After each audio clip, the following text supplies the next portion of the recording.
હાસોટ તાલુકાની પ્રાથમિક શાળા સાહોલમાં ચોથો બેગલેસ ડે યોજાયો।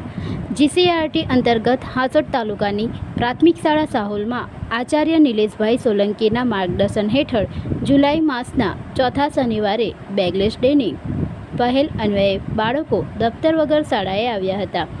બેગલેસ ડેમાં બાળકોને સમૂહ સફાઈ અને સ્વચ્છતા રેલી પ્રદર્શન, ચિત્રકામમાં મુક્તપણે ચિત્રો દોરાવવા તેમજ ગણિત, વિજ્ઞાન અને ભાષામાં શૈક્ષણિક રમતો રમાડવામાં આવી હતી, જેમાં બાળકોએ ઉત્સાહભેર ભાગ લીધો હતો।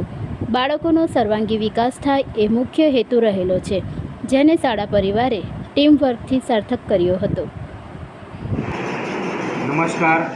આજરોજ અત્રેની પ્રાથમિક શાળા સાહોલમાં ચોથા બેગલેસ નિમિત્તે શાળામાં સમૂહ સફાઈ, સ્વચ્છતા પ્રદર્શન, મુક્તપણે ચિત્ર દોર્યા હતા તેમજ બાળકોને ગણિત, વિજ્ઞાન અને ભાષામાં શૈક્ષણિક રમતો રમવામાં હતી। એ બદલ અમે જીસીઆરટી અને શિક્ષણ વિભાગનો આભાર માનીએ છીએ।